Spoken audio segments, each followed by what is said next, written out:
Is Wednesday, July 26th, now 8 o'clock in New York. Senate Republicans are going to continue debating the future of health care in America in just hours. The Senate failed to advance a plan to repeal and replace Obamacare last night. 9 Republicans voted against it. Today, they're going to vote on a plan to repeal with a 2-year delay in replacement, meaning people would lose something and not know what comes next. Meanwhile, President Trump is intensifying his public attacks on his Attorney General, Jeff Sessions. The president refuses to say whether he will fire Sessions, calling Sessions' recusal from the Russia investigation unfair to the presidency. Director Anthony Scaramucci, I haven't had a chance on television yet to congratulate you on the new position, Anthony. Thanks, Chris. Good luck to see you. And I hope that you serve it. the people of this country well. I appreciate that, Chris. Thank you. Okay, so go ahead. I heard the introduction, so I'm ready for you. Go ahead. Well, that's your job, is to be ready. Let's talk about what matters. Health care. The president says inaction is not an option. He is banging on members of his own party, most recently Senator Murkowski from Alaska this morning, saying she did her own constituents a disservice.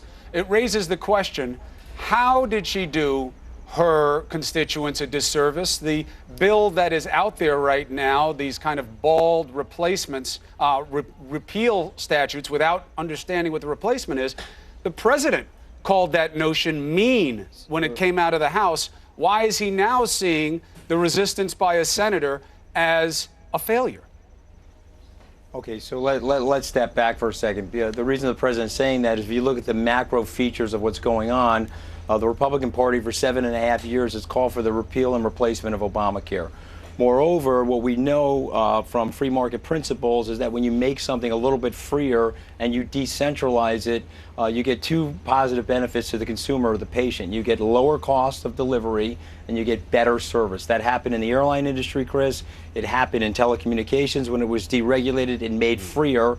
And what the president is trying to do is make the healthcare system freer. However, because it's Washington and there's a lot of webs here in Washington that have to be broken up, like the cobwebs in your attic, we have to get out there and start with incrementalism.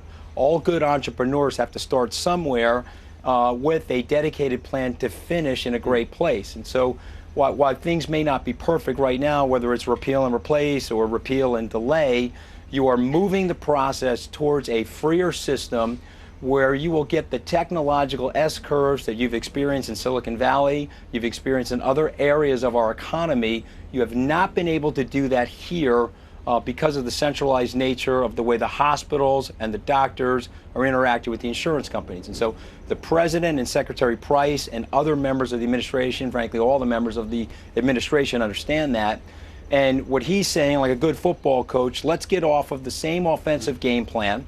Don't focus on the micro nature of this today, if you're a senator, but focus on the macro long-term effects that this bill is going to have on the society and the positive effects it's going to have on the economy.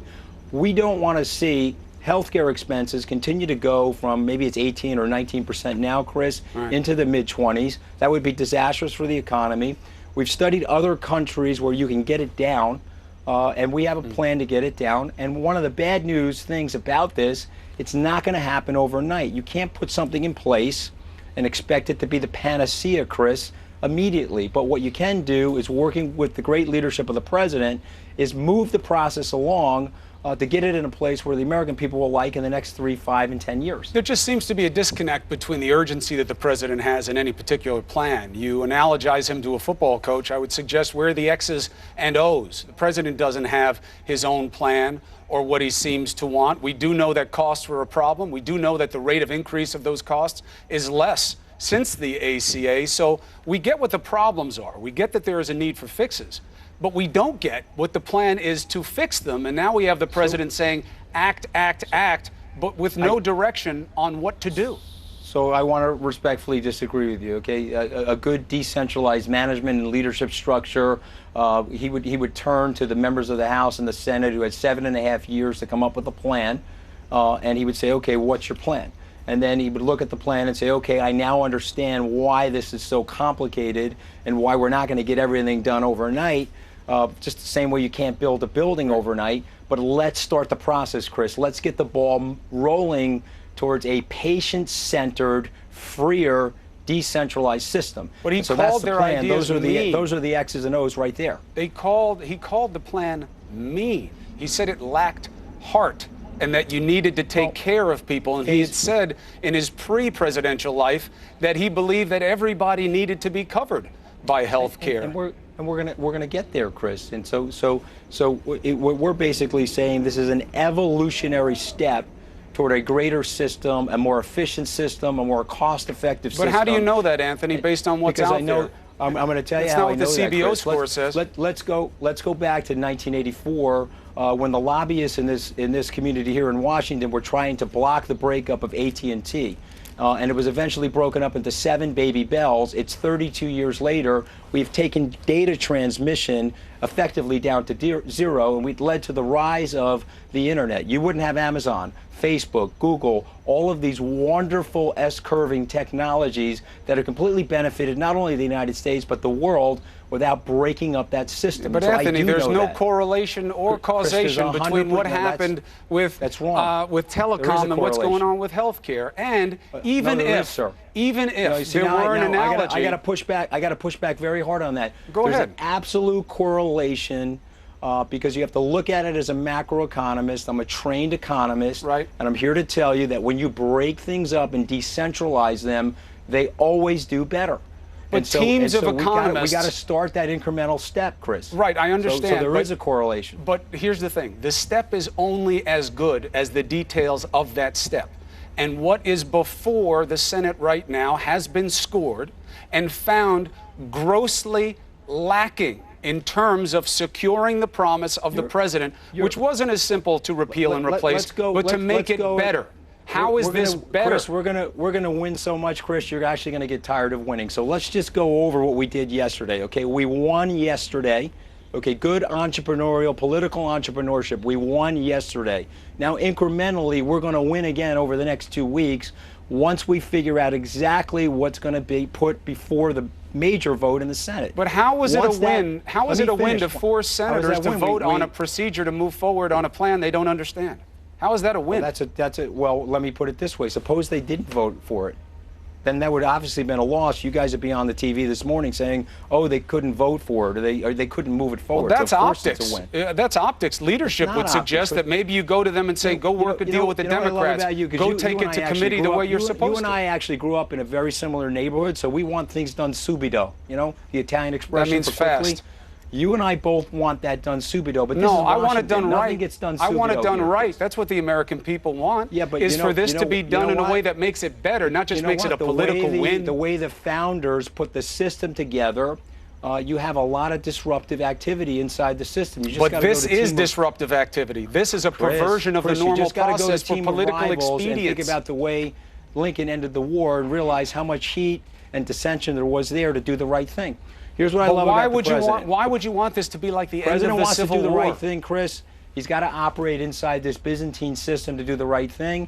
And so we're practicing political entrepreneurialism of incrementalism. Let's get this done right now. We'll get it passed through the Senate. And then we'll do what all good entrepreneurs do. We'll make refinements to the process and the policy to make it better for the American people. Here's the question. The president seemed to suggest that he was going to come in from the outside and do better for people. How is what's happening right now a reflection of that? It was an end run around the procedure. You now have them voting on things that his own party isn't sure about. And the only thing that seems clear is that the Republicans want to make good on their promise to destroy Obamacare. And they'll see that as a political win with their base. But how is that better for people? So, you know, I mean this is all due respect, because you're obviously wicked smart. We always know that that phrase does not have it follow with anything respectful. You're talking like an establishmentarian journalist that's wedded to the establishmentarian bureaucratic sclerosis in this city known as Washington, D.C. And that sounds like a hollow criticism. No. That's exactly what you're doing. And so what the president's doing, by suggesting that you need to do it the right way and make it better for people, if that's being an establishmentarianism, I think it's the right place to be. You're being an establishmentarian because you're talking about, once again, the sclerosis and the centralization and the bureaucracy all of the things that the people of the United States do not like about Washington, D.C., and all of the reasons why the president was elected to come down here and try to disrupt it. Now, my advice to these people here is give him the air cover, give him the opportunity, and go back. If you want to blame it on him or blame it on us here at the White House, go ahead, but do the right thing for the American people en masse, and the society and the system will get better. If you stay in the status quo, in the lockstep of this establishmentarian status quo, it will lead to a disaster, Chris. You know that, and I know that. You don't have to be that good at arithmetic to understand that in 2019, 2020, Obamacare is imploding. You don't have to be a math genius to see that. So why many wait for experts the crisis, in the field of healthcare disagree with that assessment like and say the greatest threat to Obamacare why not move now, is federal Chris? subsidies being pulled by the president.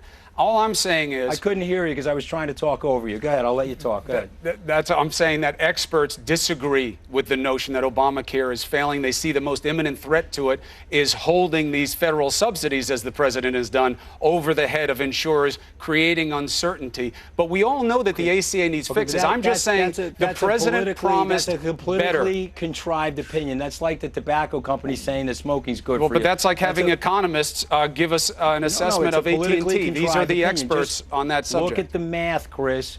Super healthy young people would rather pay the tax penalty than enter the system. So now you're going to flip the system. Of course they would. They'd rather pay down. the least. That could tell you that the tax penalty may not be that's high a enough. free market. That the mandate Chris, doesn't work well enough. That's a free market principle. Did you see that? They'd rather pay the least. So why not disrupt and decentralize the system, make it more price competitive, increase competition for the insurance companies, reevaluate the way we're entering the primary care market, the way Secretary Price wants to do it, and trust the process of the free market, like in telecom, like in airlines. You will get a better product, better quality service at a lower price. That's what America has been about. We have for the CBO to score, years. and I'm just saying that what came out of the House that they're working off of right now was called mean by this president, and with good reason, based on the CBO. Well, the facts matter. We're going back to the mean word, which is fine. That shows the president's compassion, and it shows you the president's heart, where and he his wants ability to take care read. of everybody. Because the CBO score said you would have tens of millions of more people not covered. That's all I'm saying. So my message to you and the American people: be patient. Have confidence that you've got people here that really understand what they're doing over time. If you're expecting an instant panacea or an instant cure, it's not going to be provided by anybody here in Washington. But if you listen to the president, who's a great builder and has a great vision, and you have a 3, 5, and 10-year period of time to look out at, by the end of the decade, we can actually make this thing dramatically better. But we got to start now, and we got to start right here. And I tell my fellow Republicans, get on side. Don't fight with the president here. We need your help. It's better for the American people long term. It's better for your constituents long term. Take the incremental political heat today for a better society in the future. That's my message to my fellow Republicans. And they're saying back to you, and also to my fellow American Democrats who would have the courage to cross the line. Because another thing that happens here in Washington, nobody crosses the line anymore. Well, you just created a process with this vote where they can't really cross the line effectively because the amendment structure is all controlled by the Republicans. But let's see what they come up with, and then we'll test it. Let me move on to something else while I have you, Anthony. Yeah, go What's ahead. going on with Jeff Sessions? You are a man who is known for dealing face-to-face with people and talking straight to people. That's not what's going on here. You've got the president openly bullying one of his earliest supporters. It's upsetting just to his own party. It wound up being a little bit of a distraction to the vote yesterday. You say you don't agree. How is this the right thing to do by Jeff Sessions? No, I didn't say I don't agree. I was going to say that everybody's got personality differences, and everybody has different style affects to their personality. One of the things that I like about the president, that some people in Washington perhaps don't like about the president, is the upfrontness. If he's unhappy with my job and he tweets out about me that he's unhappy with my job, and 113 million people hear that, you know, I'm a pretty secure guy. I'm okay with that. And then I would go and talk to him and say, okay, can I improve this? Can I make it better for you? So you don't think that up front is coming to Anthony and saying, Anthony, you're falling down on the job? You think tweeting about you is up front? Well, I think that's pretty up front. He just happens to be sharing it with 113 But he's not even people. talking to Jeff Sessions directly? But, he goes to Twitter? I actually think Jeff Sessions is probably one of the 113 million people. But I get the point, and I understand what you're saying. But I'm also saying something, okay? And you remember Ed Koch, who was a friend and sometimes not so much of a friend of your dad's. Ed Koch had a great line. He says, hey, I'm not getting the cancer. I'm giving you the cancer. And the point is that the president is a very expressive guy, and he is going to let the society know and the people of the United States know how he feels on a day-to-day basis. I'm telling my fellow teammates here in the West Wing and my fellow friends that happen to be cabinet secretaries that this is his style, this is his nature. You got to have a very tough skin to work for and deal with the president. But if he respects your toughness and he respects your honesty and your loyalty, somebody said, as you guys were entering this 8-hour segment, that the loyalty for the president is one-sided. That is absolute nonsense. Okay, he is a symmetrical loyalist for sure. If you take care of him, he's going to take care of you. I seen it yesterday. I can't tell you the number of people when I was sitting in the Oval Office with him that he was calling to thank for voting for the bill and staying on side as fellow Republicans and doing the right thing for the United States. Anthony, so when I hear the nonsense that the president's one-sided loyalty, that's a bunch of nonsense. I've experienced it myself personally. My family has experienced it. The American people in Ohio and the American people in West Virginia over the last 2 days, if you saw those crowds, Chris, you would know how much the president is loved and how much the American people in general want the nonsense to end in Washington. But first of all, Anthony, the president's generating the nonsense on this. And I don't know how you think it's going to engender loyalty among your team if the message to them is, hey, do right by the president. And if you don't, he's going to out you on Twitter before he even talks to you face to face. I don't understand. You know that fellow senators and fellow lawmakers within your own party. No, but you and I are going to argue but about there's no argument, Anthony, because the reality tells a very specific story. People within your own party are saying, stop bullying Jeff Sessions. Chris, why are they saying it?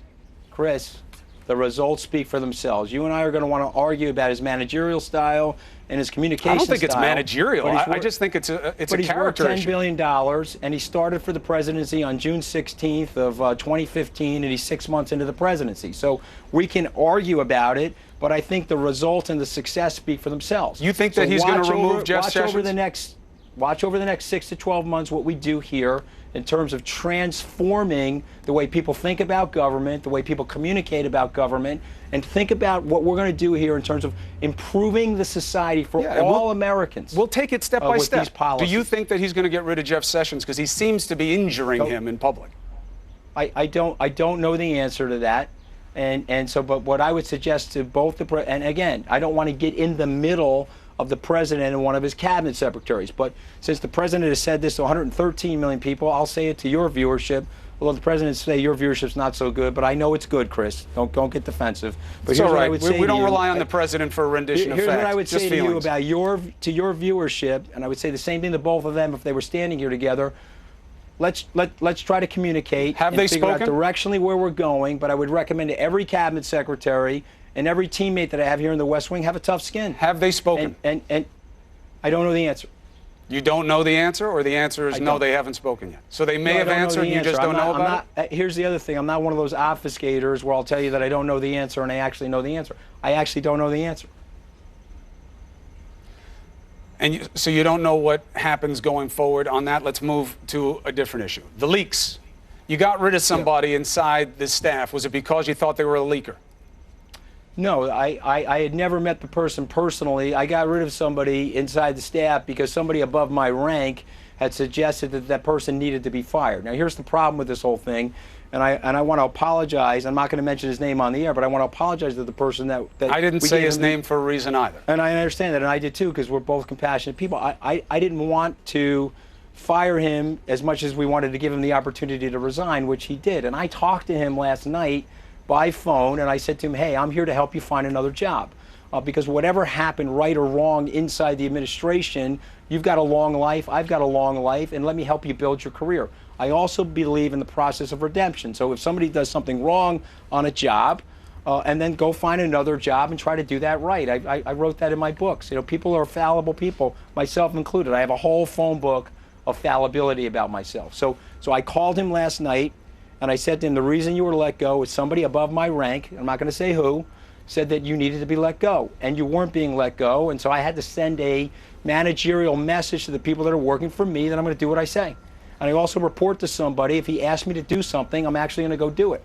I'm not a politician, Chris. and I'm never going to be a politician. What I'm going to be is an entrepreneurial business executive that's going to try to inject some accountability into the system. And what I told the people that work for me in the communications department, I would like the leaks to stop. Now, all of the cynics around here and the tweets and all this other nonsense saying the leaks are never going to stop. And I say to those people, you're correct. I know the leaks will never stop. But if I can dial back the leaks in the department that I am representing and the department that I am running, then I will feel that I've accomplished something on behalf of our president. All right, a couple questions I don't think on I this. can stop the leaks interagency, or there's some senior people in here Understood. for inexplicable reasons that are leaking on each other. I would tell my colleagues to stop doing that. It doesn't help the president. It's embarrassing to the institution of the presidency, and it makes you look very, very small when you're leaking on your colleagues. That's not good team sports. And I also told the guys in the communications department that you will never hear me say, hey, go leak XYZ on so-and-so. I want to influence the president's decision about firing the guy. You shouldn't. I will never do that. I'll go right to the president and say, this guy's terrible. He's got to be fired. A few questions. One, you said somebody above your rank wanted him out. Was that the president? I didn't answer the question, Chris. You see, I'm getting so subtle and surgical in terms of the way I talk. You're as subtle as a heart attack. If you report directly to the president. Well, just remember what Koch said. I'm going to give you the heart attack, Chris. You're not going to give me the heart attack. You want to bring up Ed Koch, may he rest in peace. Let's talk about him. You know what he did? He called you on the phone, and he said, Mario, I got a problem with you. Or whoever it was, I have a problem with you. Here it is. He dealt man to man, face to face, because he believed people deserve the dignity of that respect, and not to hear from someone else or somewhere else how he felt about you. I mean, so this is not an Ed Koch model. This is something else. It's not an Ed Koch model, but this is a guy that's made $10 billion for himself and his family, and this is a guy that ascended to the American presidency. But since we're talking about Ed Koch, let's talk about him. And doing it the right way could be very different things in business, Chris, let's talk about Ed Koch. He once said, if you believe in 9 out of the 12 things that I'm saying, you should vote for me. You're doing and great. then he said, if you believe 12 out of the 12 things, you need a psychiatrist. Right, look, and that's what I would say to my fellow Republicans. Ed Koch isn't We've got a president plan right in now. place. Vote for us. Ed Koch isn't president right now. Did the president tell you, get rid of this guy, he's one of the leakers? I'm not going to answer that question because I just said I wasn't going to answer Well, it. I know, but what happened to being straight? What happened to just, I'm not going to obfuscate? I'm straightly not answering your question. And you know what that suggests, right? You know, what does it suggest? Well, if you don't want to answer the question, it suggests that, yes, it was him who told you not to do it. Because otherwise you'd say, no, it wasn't him. Because it clarifies I already answered it. You're just not really a derivative thinker. I said somebody above my rank. Go read the press release. You're hurting my feelings, Anthony. Was that your goal today? But you know what's funny about you? Was when I tease you get very upset. I'm never upset. I got a big smile on my face. I have to stay here and not be upset. Anthony, listen, it's never personal for me, except for the fact that I have a little bit of affection for you. But it's fading. Yeah, and same here. But let me say this to you, okay? Whether it's CNN or any other news organization that is here at the White House, we are open for business. And I believe in the First Amendment, as does the president. And I'm here to tell you that I just would like fair treatment and objective coverage. And I always respect you for asking tough questions. But what we really want to do now, let's give the president the opportunity to get his agenda out. The president has been invited on New Day on a regular basis. Sometimes I look right into the camera and I say to him, you are your best advocate. Come on the show and make the case to the people. He is always welcome to be tested. And when the time is right, and the president wants to do that or doesn't want to do that, that'll be up to him. But what I want to do for all of these news outlets here is create the environment and create a exposure and relax some of the tension and anxiety. We're going to be open for business with the cameras this afternoon.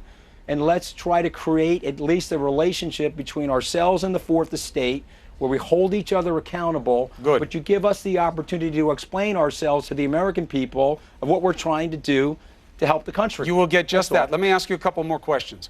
Jeff Sessions, is it true that he is putting together a plan to investigate leakers in the White House and beyond? Well, I wouldn't say just the White House. He's putting a plan together for the interagencies, and I want to work very closely with him as the director of communications, and I want to work with the other agencies and departments to get our message coordinated amongst ourselves.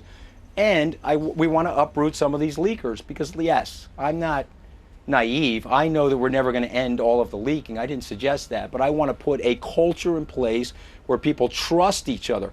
Here's why some of these Isn't that instilling a culture of fear if you're chasing people who leak? I mean, if they're not leaking classified information, this is something that's always happened. No. Hold on a second. Hold on a second. I'm a very upfront guy. I sat in an office with a group of 40 people and said, listen, I will do anything I can to help your careers and further your opportunities in the future. But for right now, we serve one person and his agenda. That's the President of the United States. You are not serving the President's agenda if you're nefariously leaking on people. You're not being loyal to him. But a leak isn't necessarily nefarious. This White House leaks more than most, let me and it's explain because that. of a collective insecurity. Well, okay, so let's talk about that, okay? If you take the psychological equation of insecurity plus underconfidence, I've run 2 successful businesses. Insecurity plus underconfidence always equals paranoia and backstabbing. It always does. So what we have to do is we have to go step by step, person to person, and figure out if we can fortify their confidence and fortify their security. If we can't do that, we got to ask them to leave, because nefarious leaking is disloyal to the president, it's disloyal to the institution of the presidency, and it's bad for America. But doesn't that start at the top? So the president staying on message, not saying things that are outrageous, not going after his own. Hold on a second, okay? Now you're talking about 2 different things. You want me to stay on the leaking, or you want to go to the president's communication style? I think there's correlation and causation to the two, but explain it the way you'd like. I don't agree with that at all. I totally disagree with that. The president has a very unique communication style. I would argue, people will say that I'm being sycophantic. I'm not. I'm just being objective. He is arguably the most media-savvy person in history, but certainly of our times. And so he has hopped right over the mainstream media and used his social media mechanisms like Twitter and Facebook and Instagram to hit directly to the American people. And it's the reason why we spent less money and had less staff during the campaign and won the election. And so you got to just look at it for what it is. And so there are vagaries on the bell curve of his media style that some of you guys in the media don't like. And maybe some of the elites here in Washington really don't like. But if you go down the base, if you look at the statistical base, you'll see that the base and the majority of the American people, and certainly all of the American people that voted for him, either don't care about the tweets, they find them funny, they find them refreshing, they don't overreact and microanalyze them the way you guys do. It's actually not what the surveys show. It shows most people don't think that they're appropriate and aren't big fans of him, but he is playing to his base. I'll give you that. But you know what? They're still voting for him. He's still the president. Well, they voted for him. Let's see if the same style as a president works as an insurgent candidate. Last time I checked, he's living in the residence up here, and the elites aren't. Well, that's the last time I checked. So he's doing something right. I mean, I would say that, what definition of elite Donald Trump not fit? He's one of the wealthiest people in the country. He's always been on the outside. He's been working with the insiders in Washington since you and I were born. About him? That is the best. I just don't know how you call him an outsider or not an elitist. I may bring you onto the communications team because you're articulating him better than me. Isn't that the best thing about him? That he's wickedly wealthy and that he's able to, play golf at all these unbelievable golf courses, and he's able to have a connection into the elites. I hope not. I hope that how much money he has isn't the best thing about him. No, you won't let me finish. Go ahead. I'm giving you the whole bandwidth, Chris. And then all of that, and he's still able to relate to regular people, and regular people are cheering and identifying with him. And he's able to identify systemic problems in the middle class and the lower class despite his wealth. And how about that for emotional quotient and intelligence and empathy? How about He's got a great ear. He had a great gut during the campaign, and now he has the mandate to make those problems that he identified so well better. We'll see how he does. We should end the interview right there. Last question, and I only have one more, and I'll let you go. He had a great ear, and he had a great gut. Listen, that could be the most positive thing that's been said about the president on CNN in 6 months. Listen, being Italian, I would actually hug you, but I'm in between you and this camera. You can give me. That's a very nice thing to say, I feel Chris. the affection, Anthony. That's good enough. Let's build a habit of saying nice things about the president, and I'll bring him on. When due, he gets the praise. He gets what he gives. He gets what he deserves. That is the job of testing power. Last question. Is the president going to sign the sanctions bill? Okay, so there was and again, I don't want to explain this to you. Sarah said one thing, that he likes most of the elements of that bill, apparently. I said that I didn't know, and so there was a little bit of confusion, and then one of the New York Times reporters called me, and I said, look, go with what Sarah's saying. It's my second or third day here, and so I have to sit down with the president and ask him that, and then I have to ask the president, how would you like me to communicate that to the media? So what I'm going to say to you at this point, I personally don't know, but I don't want people reading into that, saying, oh, the communications director said that the president's not signing it. I think I got to understand it better, and I would rather tell you with great truth that I'm just not up to speed on the issue rather than make something up. All right, I accept you at your word. Anthony Scaramucci, good Great luck to be here. going forward. You're always welcome on New Day to make the case. I appreciate it. Thank you for letting me be here. Thank you. All right, be well. Allison? Okay. You've given us a lot to Of course gnaw we on. There's some even new phrases. Symmetrical loyalist. I look forward to exploring and defining. A lot of stuff to talk about. Thank goodness we have all of our political heavyweights here, and our panel are going to weigh in on everything that they've just heard from the White House. Stay with us. We'll be right back. He said he wanted to hug me. That's different.